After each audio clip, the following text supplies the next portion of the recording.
Nah, mengenai puasa, kita sudah memilikinya, ya kan? Dalam tradisi Jawa misalnya, ada macam-macam puasa, ya kan? Ada namanya puasa mutih, jadi hanya makan nasi dan minum air putih, tanpa lauk, tanpa yang lain-lain, tanpa bumbu, bahkan tanpa garam, meskipun garam juga putih, tetapi tanpa garam, hanya makan nasi dan air putih saja. Ini, ya kan? Kemudian bisa topo ngerawat istilahnya, bertapa ngerawat. Apa artinya topo ngerawat itu?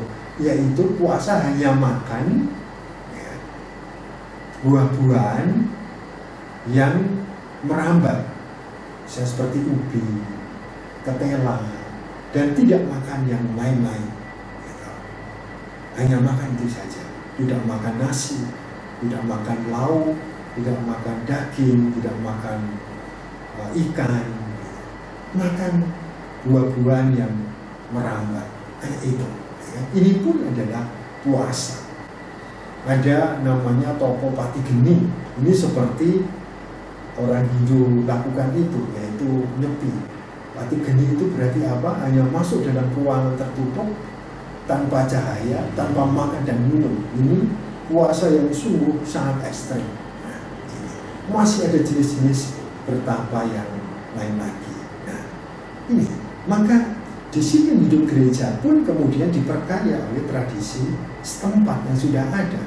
Kalau di setiap masa prapaskah kita juga menjalankan pantang dan puasa, nah ini bisa dijalankan dan cukup memperkaya sebagai disiplin hidup, salah satunya itu. Nah, sekarang ada dua prinsip inkulturasi yang perlu kita perhatikan. Yang pertama adalah kesesuaian dengan Injil, dan yang kedua adalah kesatuan dengan gereja semesta.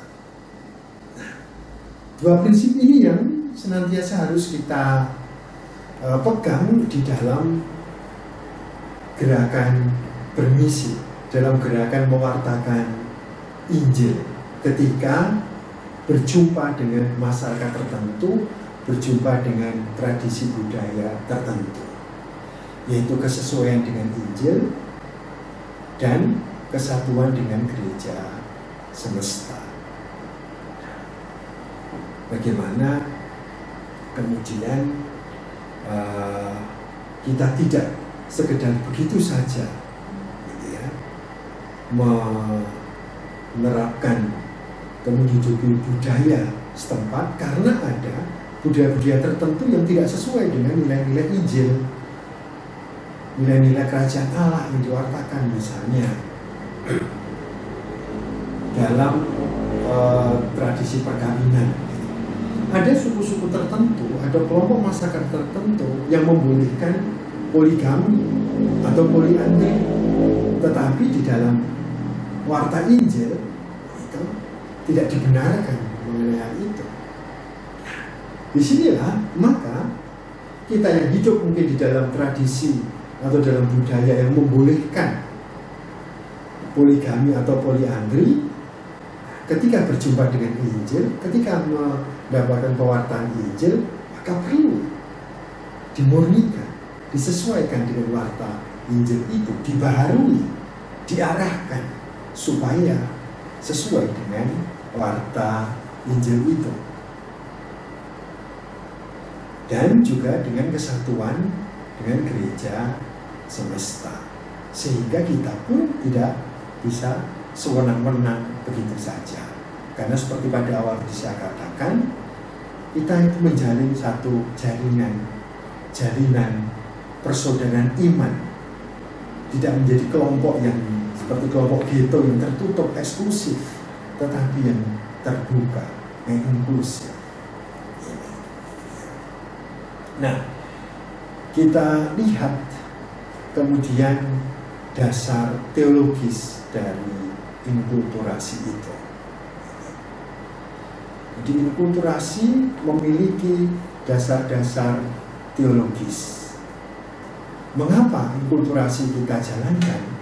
Karena Allah sendiri, sang misionaris agung, sang sumber misi, itu pun menjalankan inkulturasi, bisa dikatakan seperti itu. Ia sendiri, Allah sendiri, Tuhan Yesus sendiri, Allah Putra sendiri sudah terlebih dahulu melakukan inkulturasi. Maka ada 3 dasar teologis kurang-kurangnya itu. Yang pertama adalah pewahyuan. Pewahyuan, pernyataan diri Allah, Allah yang menyatakan kabar baiknya, Allah yang mau meraja, Allah yang mau menyatakan rencana keselamatannya itu menjadi model dan sumber inkulturasi. Sabda Allah dinyatakan dalam bahasa manusia.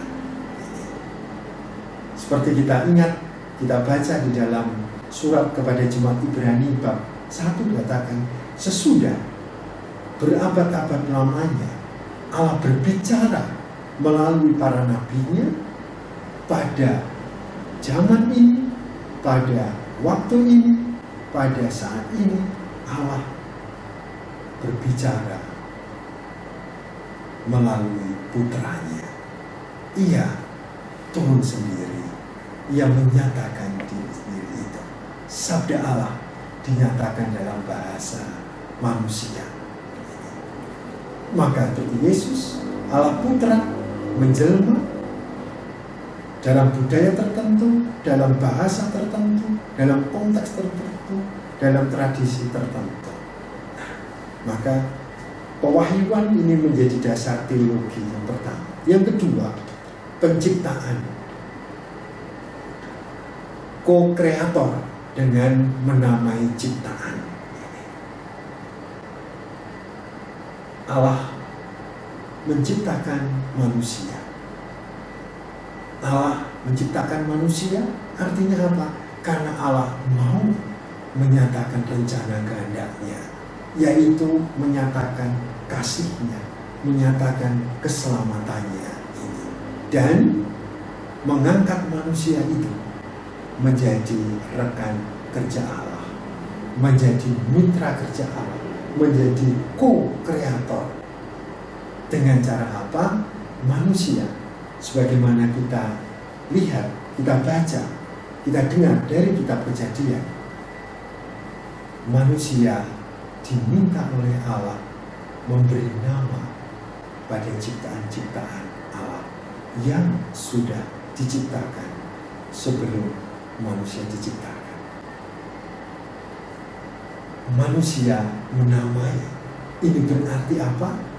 Berarti manusia diangkat, dipilih oleh Allah menjadi rekan kerja. Menamai artinya apa? Berkuasa atas. Berkuasa bukan berarti sewenang-wenang, tidak. Tetapi apa?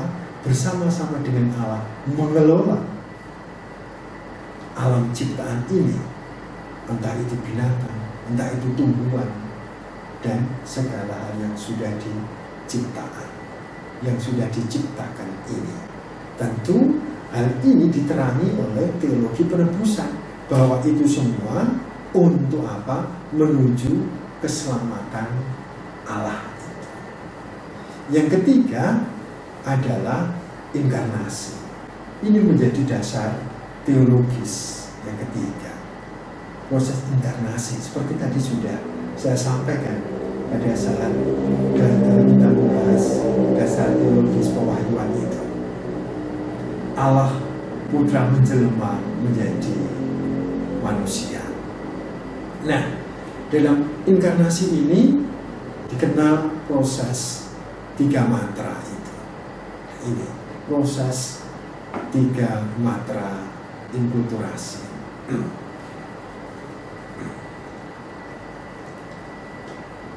Inkulturasi dan inkarnasi.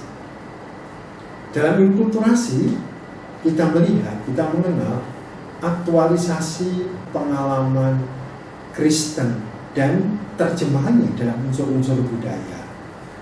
periode pemurnian dan transformasi budaya baru dan bentuk-bentuk hidup Kristen. Yang ketiga, munculnya sintesis dan kesatuan baru, baik pada level kultural maupun gerejawi. Nah, kita lihat inkarnasi yang menjadi dasar teologis dari inkulturasi itu. Yang pertama, masuknya sabda ke dalam sejarah umat manusia sebagai putra Maria. Kita tahu warta Injil Yohanes bab 1, pada mulanya adalah firman, pada mulanya adalah sabda, dan sabda itu masuk ke dalam dunia, yang menjelma, masuk di dalam sejarah manusia, menjadi manusia sebagai putra manusia. Sungguh real, dikandung dan dilahirkan oleh siapa? Perempuan. Siapa itu? Maria. Jadi ada aktualisasi pengalaman Kristen ini, dan diterjemahkan masuk dalam budaya-budaya, yang mana memiliki dasar. Mata pertama ini, sabda firman Allah Putra menjelma menjadi manusia. Yang kedua, pelayanan dan pengosongan diri Yesus.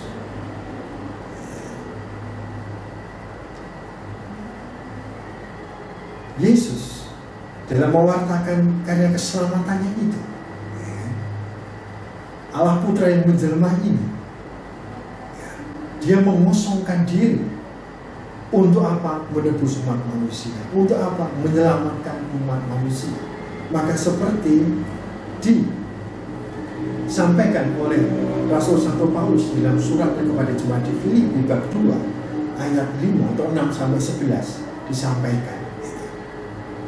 Ia yang adalah Allah meninggalkan kealahannya itu untuk menjadi manusia dan bahkan lebih rendah daripada manusia, yang kemudian akan membawa manusia itu kepada keselamatan. Dia mengosongkan diri, menanggalkan kealahannya itu. Dalam proses inkulturasi kemudian ada periode pemurnian. Warta Injil yang dibalut oleh budaya tertentu, budaya Yahudi, budaya Eropa, ketika masuk ke Indonesia kemudian dimurnikan, seolah-olah dikosongkan lagi dari balutan budaya di mana dia dibawa, dengan tetap mempertahankan esensi pokok, warta pokok, inti dari Injil itu, warta keselamatan Allah ini, hadirnya kerajaan Allah itu, ya kan? Maka ini menjadi periode pemurnian dan transformasi budaya baru, membentuk satu pembaruan dengan bentuk-bentuk hidup Kristen yang baru. Terjadi suatu pengosongan, kenosis, pemurnian untuk menjalankan pelayanan pewartaan Injil itu. Demi apa? Yang ketiga, kemuliaan kebangkitan dengan penetapan Kristus sebagai Tuhan untuk menuju keselamatan itu, menuju keselamatan, menjadi sesuatu yang baru, hidup baru, yaitu hidup yang diselamatkan, hidup bersama dengan Allah, dengan nilai-nilai Injil. Maka dalam inkulturasi lalu munculnya satu sintesis dan kesatuan baru, baik pada level kultural maupun gerejawi, sama-sama memiliki hidup baru, baik di dalam budaya setempat maupun di dalam hidup gereja sendiri. Untuk itu memang ada proses 3 kemajuan kulturasi ini senantiasa terjadi semacam dialog seperti itu. Nah, para saudara terkasih, para peserta kursus misiologi, inilah yang bisa kita pelajari mengenai misi dan budaya yang bisa dirangkum dalam satu kata, yaitu inkulturasi. Pada intinya adalah bahwa Injil, warta keselamatan Allah itu dibawa dalam sejarah manusia, dalam budaya manusia. Dia ada dalam balutan budaya, tradisi, cara hidup yang kemudian akan berjumpa dengan budaya lain lagi yang akan mendapatkan atau mengalami proses pemurnian, pengosongan diri, sehingga membentuk suatu hal baru, hidup baru. Nah, ketika warta Injil diwartakan, itu arahnya adalah keselamatan, kemuliaan hidup yang baru itu. Maka misi amat sangat terkait dengan budaya. Iman Kristiani kalau mau hidup dalam diri orang tertentu, dia harus mengakar dalam budaya itu. Dia harus mau mengosongkan dirinya. Dan sebaliknya, budaya yang menerima harus rela juga terbuka untuk dimurnikan, untuk diarahkan juga, untuk dikuatkan, untuk dihidupkan kembali. Maka para saudara, selamat bermisi saat mewartakan Injil. Kita senantiasa bereksplorasi mewartakan Injil dalam budaya kita. Tanpa masuk dalam budaya tertentu, Injil akan mengawang-awang. Injil akan menjadi sesuatu yang abstrak, Injil menjadi sesuatu yang asing, yang seperti alien, yang tidak bisa diterima, tidak bisa dimengerti, bahkan tidak berpengaruh apa-apa dalam hidup manusia, dalam keselamatan manusia. Maka Injil harus mengakar di dalam budaya tertentu dan membaharui. Untuk apa? Membawa, mengarahkan manusia dalam perjumpaan dengan Allah, sang sumber dan tujuan hidup itu. Sekian dan terima kasih.